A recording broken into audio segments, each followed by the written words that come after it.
हे guys, welcome back. पिछले episode में हमने दो रिपेयर पाथवे पढ़े, मिसमैच रिपेयर और बेस एक्सीजन रिपेयर। अब हम पढ़ने वाले हैं डीएनए रिपेयर का सबसे फेमस और CSIR favourite topic, nucleotide excision repair. अगर एग्जाम में यूवी रेडिएशन, थायमिन डायमर या जीरोडर्मा पिगमेंटोसम लिखा हो तो बिना सोचे समझे आंसर कर देना न्यूक्लियोटाइड एक्सीजन रिपेयर। चलो एक सिंपल से क्वेश्चन से स्टार्ट करते हैं। बेस एक्सीजन रिपेयर और न्यूक्लियोटाइड एक्सीजन रिपेयर में डिफरेंस क्या है? बेस एक्सीजन रिपेयर रिपेयर करता है सिंगल डैमेज बेसिस को, लेकिन अगर डैमेज बहुत बड़ा हो, जैसे दो थायमिन बेसिस आपस में चिपक जाएं या डीएनए का स्ट्रक्चर ही बैंड हो जाए, तब बेस एक्सीजन रिपेयर काम नहीं करेगा। यहाँ आता है nucleotide excision repair. UV radiation क्या करती है? सोचो तुम धूप में बहुत देर तक खड़े हो, सनलाइट की यूवी रेस डीएनए तक पहुंचती है और डीएनए के अंदर एक ही स्ट्रैंड के दो एडजेसेंट थायमिन बेसिस को आपस में जोड़ देती है। इससे बनता है थायमिन डायमर। इसमें प्रॉब्लम क्या है? डीएनए नॉर्मली सीधा होता है, लेकिन थायमिन डायमर बनने के बाद डीएनए बैंड हो जाता है। अब डीएनए पॉलीमरेज और आरएनए पॉलीमरेज इस डैमेज रीजन को रीड नहीं कर पाते, यानी रेप्लिकेशन भी रुक सकती है और ट्रांसक्रिप्शन भी। नेचर के पास इसका सॉल्यूशन था, न्यूक्लियोटाइड एक्सीजन रिपेयर। नाम ध्यान से देखना, बेस एक्सीजन नहीं, न्यूक्लियोटाइड एक्सीजन, यानी सिर्फ डैमेज्ड बेसिस नहीं, उसके आसपास के पूरे न्यूक्लियोटाइड सेगमेंट को रिमूव किया जाता है। यही है न्यूक्लियोटाइड एक्सीजन रिपेयर की आइडेंटिटी। न्यूक्लियोटाइड एक्सीजन रिपेयर में स्टेप 1 होती है डीएनए रिकॉग्निशन। सबसे पहले सेल को पता चलना चाहिए डैमेज कहाँ है। स्पेशल रिपेयर प्रोटीन्स डीएनए को कंटिन्यूसली स्कैन करते रहते हैं। जैसे ही डीएनए का शेप एबनॉर्मल दिखता है, रिपेयर प्रोसेस स्टार्ट हो जाता है। ध्यान देना, न्यूक्लियोटाइड एक्सीजन रिपेयर सीक्वेंस नहीं देखता, डीएनए की शेप देखता है। स्टेप 2 है डीएनए अनवाइंडिंग। अब हेलिकेस आता है, डैमेज रीजन के आसपास डीएनए को ओपन करता है, रिपेयर प्रोटीन्स को एक्सेस मिल जाता है। थर्ड स्टेप है डुअल इंसीजन। अब एंडोन्यूक्लियस डैमेज के दोनों साइड पर कट लगाती है, यानी डैमेज्ड थायमिन डायमर के साथ पूरा छोटा डीएनए फ्रेगमेंट रिमूव कर दिया जाता है। यही न्यूक्लियोटाइड एक्सीजन रिपेयर का मेन पॉइंट है। स्टेप 4 है डीएनए सिंथेसिस। गैप तो बन गया, अब डीएनए पॉलीमरेज कॉम्प्लीमेंट्री स्ट्रैंड को टेम्पलेट बनाकर नए डीएनए सिंथेसिस करता है। Step 5 DNA ligase. लास्ट निक को सील कर देता है डीएनए लाइगेज और डीएनए फिर से normal, repair complete. Nucleotide excision repair के 2 टाइप्स हैं। पहला ग्लोबल जीनोम रिपेयर, ये पूरे जीनोम को स्कैन करता है, चाहे जीन एक्टिव हो या इनएक्टिव, हर जगह डैमेज ढूंढता है। सेकंड है ट्रांसक्रिप्शन कपल रिपेयर, ये सिर्फ उन जीन्स को रिपेयर करने का काम करता है जो एक्टिवली ट्रांसक्राइब हो रहे हैं। जब आरएनए पॉलीमरेज डैमेज पर अटक जाता है, तब टीसीआर इमीडिएटली एक्टिवेट होता है, यानी एक्टिव जीन्स को प्रायोरिटी मिलती है। अब बात करते हैं जीरोडर्मा पिगमेंटोसम की। ये सीएसआई नेट का एवरग्रीन फेवरेट डिसीज़ है। जीरोडर्मा पिगमेंटोसम पेशेंट्स में न्यूक्लियोटाइड एक्सीजन रिपेयर पाथवे के डिफेक्ट होने से होता है। इसके रिजल्ट में यूवी डैमेज रिपेयर नहीं होता, थायमिन डायमर्स एक्यूमुलेट होते रहते हैं। इसलिए इन पेशेंट्स को सनलाइट से एक्सट्रीम सेंसिटिविटी होती है और स्किन कैंसर का रिस्क भी बहुत ज़्यादा बढ़ जाता है। जीरोडर्मा पिगमेंटेशन, एक्सपी मतलब एक्सट्रीम प्रॉब्लम विथ सनलाइट, ये एक मेमोरी ट्रिक है याद करने के लिए।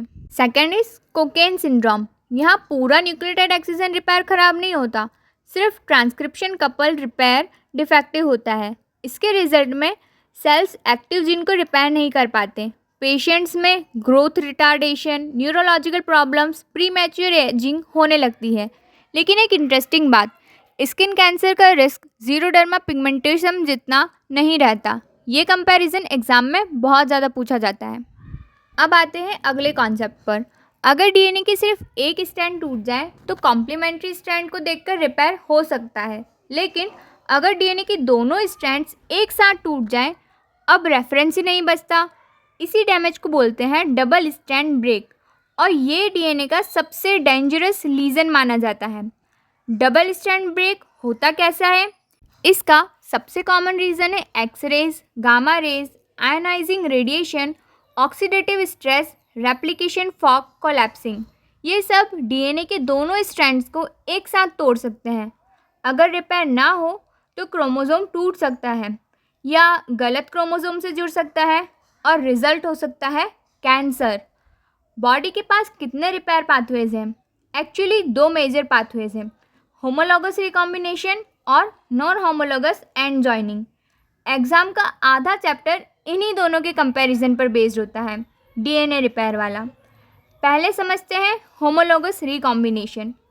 सोचो तुम्हारी एक नोटबुक का पेज फट गया, लेकिन तुम्हारे पास उसी नोटबुक के एक और ओरिजिनल कॉपी है। अब रिपेयर करना इजी हो जाता है, तुम ओरिजिनल देखकर एग्जैक्ट कॉपी बना सकते हो। यही लॉजिक होमोलॉगस रिकॉम्बिनेशन का है। होमोलॉगस रिकॉम्बिनेशन में काम कौन करता है?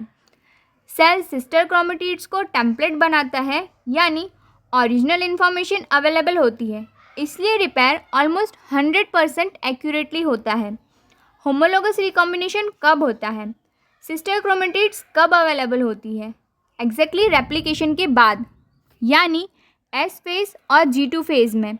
इसलिए होमोलॉगस रिकॉम्बिनेशन मेनली S और G2 फेज में ही होता है। इसमें सबसे इम्पॉर्टेंट प्रोटीन है RAD51। ये ब्रोकन डीएनए को होमोलॉगस सीक्वेंस ढूंढने में हेल्प करता है। और BRCA1 और BRCA2 ये दोनों भी होमोलॉगस रिकॉम्बिनेशन पाथवे के मेजर प्रोटीन्स हैं। अगर BRCA1 या BRCA2 जीन्स म्यूटेट हो जाएं तो होमोलॉगस रिकॉम्बिनेशन प्रॉपरली नहीं होती, जिसके कारण डीएनए डैमेज एक्यूमुलेट होता रहता है और ब्रेस्ट या ओवेरियन कैंसर का रिस्क बहुत ज़्यादा बढ़ जाता है। अब दूसरे पाथवे पर आते हैं, नॉन होमोलॉगस एंड जॉइनिंग। सोचो नोटबुक का पेज फट गया, लेकिन ओरिजिनल कॉपी अवेलेबल भी नहीं है। अब क्या करोगे? जो 2 एंड्स मिले उन्हें ही जोड़ दो। एग्जैक्टली वही नॉन होमोलॉगस एंड जॉइनिंग करता है। ये काम कैसे करता है? तो ब्रोकन डीएनए के दोनों एंड्स को डायरेक्टली ज्वाइन कर देता है। टेम्पलेट की ज़रूरत ही नहीं, इसलिए प्रोसेस बहुत फास्ट हो जाती है। लेकिन इसकी एक प्रॉब्लम है, एक्यूरेसी बहुत कम होती है। ज्वाइनिंग के टाइम कुछ न्यूक्लियोटाइड लॉस या ऐड हो सकते हैं, इसलिए म्यूटेशन के चांसेस रहते हैं, यानी फास्ट बट एरर प्रोन है। नॉन होमोलॉगस एंड जॉइनिंग के लिए एक मेमोरी ट्रिक, कोई हेल्पर नहीं चाहिए, no helper and join, NHEJ। ये कब होती है? क्योंकि टेम्पलेट की ज़रूरत नहीं है, इसलिए ये सेल साइकिल के ऑलमोस्ट किसी भी फेज़ में हो सकती है, स्पेशली G1 फेज़ में। ये कंपैरिजन ज़रूर याद रखना। अब अगला सवाल, सेल को पता कैसे चलता है कि डीएनए टूट गया? यहाँ एंट्री होती है ATM काइनेज। ATM एक सेंसर है जो डीएनए डैमेज का सेंसर है। जैसे ही डबल स्ट्रैंड ब्रेक होती है, ATM एक्टिवेट हो जाता है और पूरी रिपेयर मशीनरी को सिग्नल भेजता है। P53, ये आपने नाम बहुत बार सुना होगा। इसको बोलते हैं गार्डियन ऑफ जीनोम। अगर डीएनए डैमेज डिटेक्ट हो तो P53 सेल साइकिल को टेम्परेरी रोक देता है और बोलता है पहले रिपेयर करो फिर डिवाइड करना। अगर रिपेयर हो गई तो सेल साइकिल कंटिन्यू। अगर रिपेयर नहीं हुआ तो P53 एपोप्टोसिस स्टार्ट कर देता है, यानी सेल खुद को डिस्ट्रॉय कर देता है ताकि डैमेज डीएनए आगे पास ना हो। और इसका कैंसर से भी कनेक्शन है। बहुत सारे कैंसर्स में P53 जीन म्यूटेट होता है, जिसके रिजल्ट में सेल डैमेज के बाद भी डिवाइड करता है और यही अनकंट्रोल्ड डिवीज़न कैंसर का मेजर रीज़न बनता है। इसको भी एक फ्लो चार्ट के फॉर्म में देखते हैं। डबल स्ट्रैंड ब्रेक हुआ, ATM ने डिटेक्ट करा डैमेज को, P53 ने स्टॉप करा सेल साइकिल को। अगर होमोलॉगस रिकॉम्बिनेशन हुआ तो एक्यूरेटली रिपेयर होगा, नॉन होमोलॉगस एंड जॉइनिंग से फास्ट रिपेयर होगा। रिपेयर हुआ तो ठीक, नहीं हुआ तो सेल एपोप्टोसिस में चले जाएगी। आज के लिए बस इतना ही।